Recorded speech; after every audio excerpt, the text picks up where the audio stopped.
I'm Shivam Sivandar. So presently we are at Jharkhand Devgar. So Vaidinath Jyotirlingam దగ్గర ఉన్నాం అన్నమాట. So దేవ్గర్ని Deoghar అని కూడా అంటారన్నమాట. ఎందుకంటే ఆ రోజుల్లో బ్రిటిషర్స్కి దేవ్గర్ని పలకడం రాక డియోగర్ అని చేసేసారనమాట. సో అందుకే చెప్తారనమాట, డియోగర్ అని కూడా పిలుస్తారనమాట. సో కన్ఫ్యూజ్ అవ్వద్దు, దేవ్గర్ డియోగర్ ఒకటే అనమాట. సో మనం ఇప్పుడు ఈ వైద్యనాథ్ గురించి, ఈ వైద్యనాథ్ కథ గురించి మనం తెలుసుకుందాం. అసలు ఏమైంది, ఏంటి కథ అన్నది, అసలు ఎలా ఫామ్ అయింది, అసలు ఈ జ్యోతిర్లింగం కథ ఏంటి అన్నది మనం తెలుసుకోవాలన్నమాట.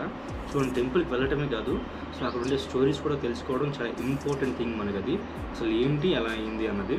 స్టోరీలోకి వెళ్ళే ముందు ఇక్కడికి ఎలా రీచ్ అవ్వాలి ఏంటి అనేది మనం తెలుసుకుందాం. సో ఫస్ట్ ఆఫ్ ఆల్ మనకి ఆంధ్ర నుండి ఇక్కడికైతే డైరెక్ట్ ట్రైన్స్ అయితే లేవన్నమాట. So first we have to reach Varanasi. Varanasi నుంచి మనం దేవ్గర్ రావచ్చు అనమాట. సో ఇలా చేయొచ్చు. And nearest railway station Jasidih అనమాట. జయసిద్ధి అని ఉంటుంది. Jasidih is the nearest railway station. అక్కడ నుంచి ఇక్కడికి 8 కిలోమీటర్స్ ఉంటుంది. So the thing is, first Jasidih వచ్చింది ఒక ఎత్తు అయితే, అక్కడ నుంచి ఇక్కడ రావడం కూడా ఎత్తే. ఎందుకంటే ఇదంతా ఒక ఫారెస్ట్ మధ్యలో ఉంటుంది. చుట్టుపక్కలంతా ఫారెస్ట్ ఏరియా అనమాట. And remember, you're in the Jharkhand, right? So you have to choose your hotels wisely. So మంచి హోటల్స్ అయితే కొన్ని రివ్యూస్ చూసుకొని. అండ్ నేనైతే ప్రియదర్శి హోటల్లో ఉన్నాను అన్నమాట. It's like A Mahal. So I last that footage. Priyadarshi hotel అని ఉంటుంది. సో అక్కడ స్టాఫ్ కూడా చాలా హెల్ప్ఫుల్గా ఉంటారు. మీకు ప్రతిదీ వాళ్ళే ఎక్స్ప్లెయిన్ చేస్తారన్నమాట. మీకు దర్శనం కావాలన్నా అన్నీ అరేంజ్ చేస్తారు వాళ్ళు. సో ప్రియదర్శన్ గుర్తుపెట్టుకొని నేను డిస్క్రిప్షన్లో షేర్ చేస్తాను నా కాంటాక్ట్ నెంబర్ అంతా. అంటే అది జార్ఖండ్. సో మనం డేర్ చేయలేం, నైట్ టైమ్స్ రీచ్ అయ్యేలా ప్లాన్ చేసుకోవద్దు, డే టైంలో రీచ్ అయ్యేలా ప్లాన్ చేసుకోండి. ఫస్ట్ వారణాసి జ్యోతిర్లింగం కంప్లీట్ చేసుకుని దాని తర్వాత మీరు ఇక్కడ రావచ్చు అనమాట. దగ్గర పడుతుంది. సో ఇది లేదంటే గయా వచ్చి, గయా నుండి కూడా చాలా బస్సెస్ ఉంటాయి, మీకు బస్సెస్ అవైలబిలిటీ కూడా ఉంది. సో రిమెంబర్, ఎప్పుడు కూడా రాత్రి రీచ్ అయ్యేలా చూసుకోవద్దు. సో ఒకనాడు రావణాసుడు ఏం చేశాడంటే, రైట్, రావణాసుడు ఏంటంటే పరమ భక్తుడు అనమాట శివుడికి. సో ఆయన ఏంటంటే కైలాసం వెళ్తాడు అనమాట. కైలాసం వెళ్ళి ఒక ఘోరమైన తపస్సు చేస్తూ ఉంటాడు శివుడి కోసం. అసలు ఎంతకీ ఆయన ప్రత్యక్షం అయిపోయేసరికి ఈయన తలలు నరకడం మొదలు పెడతాడు అనమాట. ఇంకా సో ఒక్కొక్క తల నరుక్కుంటూ ఆయనకి అద్భుతం చేస్తున్నాడు అనమాట. సో లాస్ట్కి ఏంటంటే 10వ తల వచ్చేటప్పటికి ఆయన ప్రత్యక్షమై అడుగుతాడనమాట, నీకు ఏం కావాలి ఏంటి అన్నట్టు. సో ఫస్ట్ ఆఫ్ ఆల్ ఏంటంటే ఆయనకి వైద్యం చేసి ఆ 10 తలలో వచ్చేలా చేస్తాడనమాట. సో అందుకని మనం వైద్యనాథ్ అని పేరుతో పిలుస్తాం అనమాట. సో మనం వైద్యనాథ్ అంటాం. వైద్యనాథ్ అంటే it's like A doctor kind of thing, right? So మనం వైద్యనాథ్ అంటాం. బట్ యూపీ, బీహార్, జార్ఖండ్ వీళ్ళంతా ఏంటంటే వాణి బాలా పలుకుతారు అనమాట. సో వైద్యనాథ్ అయిపోయింది అనమాట. సో రెండు ఒకటే, వైద్యనాథ్ ఒకటే, కన్ఫ్యూజ్ అవ్వద్దు.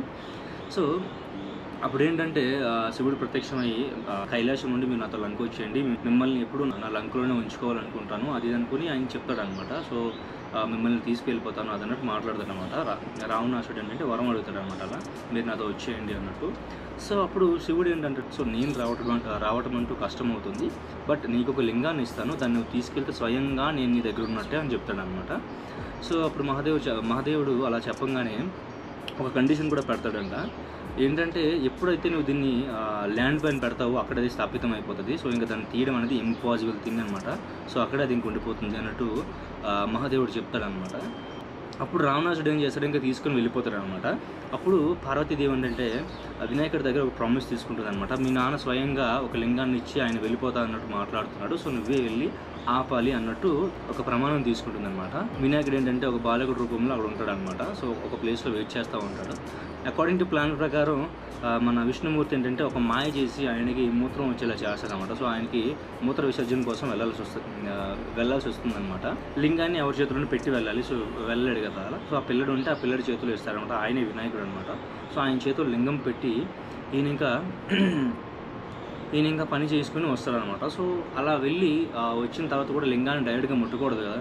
సో ఆయన ఏంటంటే చేతితో గట్టిగా ప్రెస్ చేసి ఒక సరోవర్ క్రియేట్ చేస్తారనమాట. ఈ రోజుల్లో దాన్ని శివగంగగా మనం మాట్లాడుకుంటాం అక్కడ. సో అక్కడ ఒక పాండ్ ఉంటుంది, శివగంగ పాండ్. సో అక్కడికి వెళ్ళి మీరు స్నానం చేస్తే మీ జబ్బులన్నీ న్యాయమైపోతాయి అని అంటారనమాట. సో ఆయన ఏంటంటే ఆ పని చేసుకుని వచ్చిన తర్వాత స్నానం చేసి పవిత్రంగా వచ్చి లింగాన్ని పట్టుకుందాం అనుకుంటాడు అనమాట.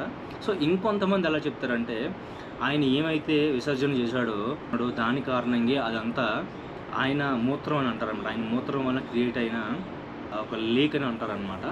బట్ ఎవరి కథలు వాళ్ళు చెప్పుకుంటారు. బట్ మీకు 2 స్టోరీలు నేను చెప్పేశాను. అండ్ దెన్ ఏంటంటే ఈ అబ్బాయి దగ్గరకు వచ్చి చూసేటప్పటికి ఆ అబ్బాయి శివలింగం కింద పెట్టేసి ఉంటాడు అనమాట. సో అది ఇంకా మరి తీయడం ఇంపాసిబుల్ థింగ్ కదా. సో బాధపడి ఇంకా వెళ్ళిపోతాడు అనమాట ఆయన. సో ఈరోజు ఏ లింగాన్ని అయితే ఆ పిల్లవాడు కిందన పెట్టేశాడో అదే లింగం మనం వైద్యనాథ్ లింగంగా చెప్పుకుంటాం అనమాట. కరెక్ట్గా వైద్యనాథ్ టెంపుల్కి ఎదురుగా జయదుర్గ టెంపుల్ ఒకటి ఉంటుందన్నమాట. 51 శక్తిపీఠాల్లో అదొక టెంపుల్ అనమాట. ఇక్కడ సతీదేవి హృదయ భాగం పడిందంట. సో వైద్యనాథ్ టెంపుల్ని ఈ జయదుర్గ టెంపుల్కి ఈ హోలీ థ్రెడ్స్తో ఈ 2 టెంపుల్స్ కనెక్ట్ చేసి ఉంటాయన్నమాట. సో అలా మనం సరదాగా రైడ్ చేసుకుంటూ జార్ఖండ్ నుంచి బీహార్లో ఉన్న పావాపూరి విలేజ్కి అయితే వచ్చేసామన్నమాట. పావాపూరి అంటే ఎక్కడైతే మహావీర్ చనిపోయాడో ఆ ఊరిని మనం పావాపూరిగా చెప్పుకుంటాం. పావాపూరిలో ప్రజెంట్ మనం ఉన్నదైతే జల్ మందిరం అన్నమాట. ఇది ఒక జైన్ మందిరంగా మాట్లాడుకుంటారు. మహావీర్ ఇక్కడ చనిపోయిన తర్వాతన వాళ్ళ ఫాలోవర్స్ ఇక్కడ మహావీర్ కోసం గుర్తుగా కట్టిన గుడి అనమాట ఇది. అదే ఈ జల్ మందిర్. మనకి దగ్గర 5th to 6th century మధ్యలో ఏంటంటే ఈ కాస్ట్ సిస్టమ్స్ అనేవి హ్యూమన్స్కి చాలా డిస్టర్బెన్సెస్ క్రియేట్ చేశాయి అనమాట. ఆ టైమ్స్లో లైక్ బ్రాహ్మణులు, క్షత్రియులు, వైశ్యులు వీళ్ళందరూ ఏంటంటే వాళ్ళకి పెద్ద హోదా కావాలని అండ్ చిన్న క్యాస్ట్ వాళ్ళకి చిన్నగా చూడటం, అలా చాలా డిస్టర్బెన్సెస్ అని క్రియేట్ చేసామన్నమాట. బ్రాహ్మిన్స్ ఏంటంటే మాకు అన్ని దాంట్లో పెద్ద చేయి ఉండాలి అది అనుకుని ఆ టైంలో ఇలా చేస్తుండే అనమాట. సో ఆ 5th, 6th century ఏంటంటే కొత్త రిలీజియన్స్ పుట్టడానికి దారి తీసాయన్నమాట. లైక్ బుద్ధిజం కానీ జైనిజం కానీ. జైనిజంలోకి వెళ్ళామంటే కొన్ని సిద్ధాంతాలు మనం ఫాలో అవ్వాలన్నమాట. Like we are free from relationship అనమాట. మనం ఏ రిలేషన్షిప్ కూడా మనల్ని బాధించలేదన్నమాట. సో రిలేషన్షిప్కి లెక్క చేయం, లైక్ నో డిజైర్స్ అనమాట అండ్ ఫ్రీ ఫ్రమ్ ఎవ్రీథింగ్ అనమాట. అలా ఉంటాం అనమాట. సో నో క్యాస్ట్ సిస్టమ్, అసలు ఫ్యూచర్ జనరేషన్స్ కోసం సేవింగ్స్ కానీ లైఫ్ ఎలా లీడ్ చేయాలంటే దేన్ని హాని చేయకుండా జైన్ ధర్మంలో అలా ఉంటుందన్నమాట. మహావీర్ అంటే తీర్థాంతక్ అనమాట. సో తీర్థాంతక్ అంటే ఇట్స్ లైక్ గురు అనమాట. గురు ఇన్ జైన్ లాంగ్వేజ్ అనమాట. మహావీర్ 24th తీర్థాంతక్ అనమాట. 24th గురు అనమాట. ఆయనకు ముందు 23 మంది ఉన్నారనమాట. ఈ 23 మంది గురించి మనకు అంతగా పెద్దగా తెలీదు. బట్ ఫస్ట్ అయితే రిషభనాథ అని. సో రిషభనాథ అంటే హీఈస్ ద ఫస్ట్ గురు అనమాట. So he is from Ayodhya. ఈయన కూడా క్షత్రియుడే, రాయల్ ఫ్యామిలీకి చెందినవాడు అనమాట. ఆయన స్టార్ట్ చేశాడు. నాకు 23rd గురు ఎవరంటే పశునాథ అని. హీఈస్ ఫ్రమ్ బనారస్ అనమాట. వర్ధమాన యాక్చువల్లీ ఈ మహావీర్ పూర్తి పేరు ఏంటంటే వర్ధమాన్ మహావీర్ అనమాట. ఈయన ఏంటంటే క్షత్రియుల వంశం చెందినవాడు. ఈ ఫ్యామిలీ మొత్తం రాయల్ ఫ్యామిలీ. వీళ్ళ వైఫ్ తాలూకా ఫ్యామిలీ కూడా అసలు మొత్తం రాయల్ ఫ్యామిలీ అనమాట. సో ఈయన కొండలిగ్రామ్ వైశాలి డిస్ట్రిక్ట్లో పుడతారనమాట, బీహార్లో. సిద్ధార్థ్ అనే కింగ్కి పుడతారనమాట ఈయన వర్ధమాన. ఈయనకి పెళ్లి కూడా అయిందంట. వీళ్ళ ఆవిడ పేరు యశోద అండ్ వీళ్ళకి ఒక కూతురు కూడా పుట్టిందంట, అంజు అని. సో ఆఫ్టర్ 30 years తర్వాత ఈయన ఏంటంటే జైనిజం ఫాలో అవుతాడనమాట. సో 30 years తర్వాతన మొత్తం ఇల్లు ఫ్యామిలీ అంతా వదిలి వెళ్ళిపోతాడనమాట. సో దాని తర్వాత 12 years ఘోర తపస్సు చేస్తారనమాట. సో తర్వాత జ్ఞానోదయం అవుతుంది ఒక చెట్టు కిందన. సో జ్ఞానోదయం అవ్వడం వలన చాలామంది ఫాలోవర్స్ ఏర్పడతారు ఆయనకి అండ్ కింగ్స్ నుండి సపోర్ట్ వస్తుంది. సో జ్ఞానోదయం అవ్వగానే ఆయనకి మహావీర్ అనే టైటిల్ ఇచ్చారనమాట. సో వర్ధమాన మహావీర్ అనే ఒక టైటిల్ ఉంది.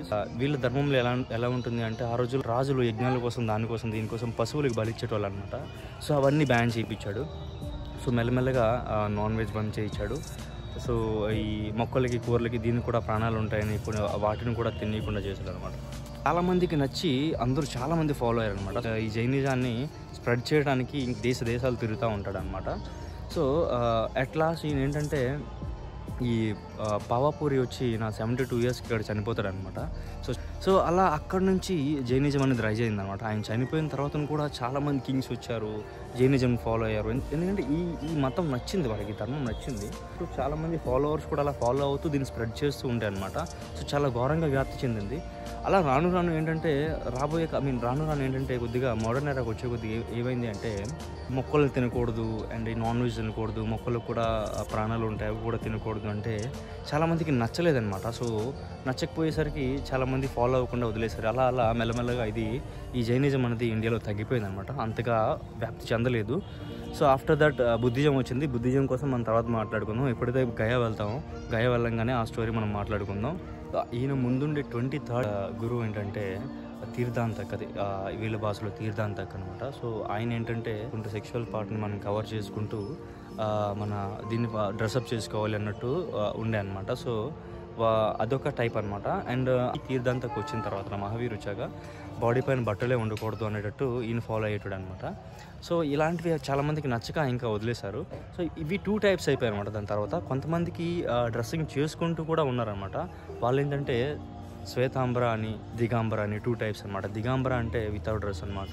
శ్వేతాంబర అంటే ఎంతో కొంత బాడీని కవర్ చేసుకుంటూ ఉండేటోళ్ళని, వైట్ కలర్ క్లోత్స్ బాడీని కవర్ చేసుకునేటోళ్ళని శ్వేతాంబర అంటాం. మిగతా వాళ్ళని దిగాంబర అంటాం అనమాట. సో ఇది ఇక్కడ స్టోరీ అనమాట. కానీ గైస్ ఈ రోడ్ వేస్ అయితే సీరియస్లీ నాకు పిచ్చి హెడేక్ తెప్పిస్తున్నాయి అనమాట. చూస్తున్నారు కదా, ఒక 4 కిలోమీటర్స్ రైడ్ చేస్తుంటే బాగానే ఉంది. దాని తర్వాత ఇంకా పెద్ద మార్కెట్ వస్తుంది. అదే టౌన్ అంట, నాకు తెలియదు. చాలా చిన్న విలేజ్లో ఉంది, దాని టౌన్ అంటున్నారు. అండ్ అక్కడ ఫుల్ ట్రాఫిక్ ఉంటుంది. అక్కడ minimum 20 to 25 minutes time waste అవుతుంది. అండ్ హైవేస్ అంటే ఎలా ఉంటుందో వీళ్ళకి చూపించండి కొద్దిగా, నాకు తెలీదు. వీళ్ళు సీఎం ఏం చేస్తున్నాడు ఏంటో నాకు తెలీదు. బట్ అందుకనే పెద్ద డెవలప్మెంట్ లేదు బీహార్లో. అండ్ యూపీ అయితే వేరు అసలు. ఎక్కడికైతే అక్కడ 4 lane 6 lane హైవేస్ సూపర్ ఉండే. నేను 2 years బ్యాక్ వెళ్ళేటప్పటికి. ఇప్పుడు అదంతా వదిలేయండి. సో ఇంత రైడ్ చేసి వచ్చాను కాబట్టి మొహం అంతా టైర్డ్గా ఉంది. పొద్దున్న దర్శనం ఇదంతా అయిపోయి పొద్దున్న అక్కడ బాబా దర్శనానికి వెళ్ళా. అదంతా ఇక్కడ రైడ్కి వచ్చా, పిచ్చ టైర్డ్ ఉండే. అండ్ అట్ లాస్ట్ ఇది చూసాక కొద్దిగా హ్యాపీ ఫీల్ అయ్యా. అండ్ ఈ లేక్ మధ్యలో ఈ టెంపుల్ ఉండటం అండ్ అక్కడ నుంచి నడుచుకుని రావటం, ఆ పిల్లర్స్తో ఈ బ్రిడ్జ్ మొత్తం నాకు సేమ్ ఎలా ఉందంటే గోల్డెన్ టెంపుల్ గుర్తొచ్చింది అనమాట. సేమ్ గోల్డెన్ టెంపుల్కి వెళ్ళే ఫీల్ వచ్చింది నాకైతే. టెంపుల్ కూడా ఉన్నాయి ఇందులో ఫిషెస్ కూడా ఉన్నాయి. బట్ మనకి వాటర్ అయితే కనిపించట్లేదు, మొత్తం లోటస్ ఫ్లవర్స్ అండ్ లీవ్సే కప్పేసి ఉన్నాయన్నమాట. సో మీకు షార్ట్కట్లో స్టోరీ మొత్తం ఎక్స్ప్లెయిన్ చేసేసా. డీప్గా అయితే ఎక్స్ప్లెయిన్ చేయలేదు. డీప్గా వెళ్తే ఇది పెద్ద హిస్టరీ అనమాట. సో మీకు అంతా తలతిన్నట్టు ఉంటుంది. సో షార్ట్కట్లో ఎక్స్ప్లెయిన్ చేశాను. ఈ మాత్రం మనం తెలుసుకోవాలి. ఇక్కడ నుంచి ఇంకా 20 kilometers ఉంది ఇక్కడ నుండి. సో ఇంకా నేను వెళ్తా. సో నాకు తెలిసి ఇంకా నేను వ్లాగ్ చేయలేను, నాకు ఓపిక లేదు. డైరెక్ట్గా హోటల్కి వెళ్ళిపోతాను నేను. ఇంకొక 20 kilometers ఉంది. This is enough for today guys. I am signing off right now. Take care, bye bye, see you. Will see you in the next vlog.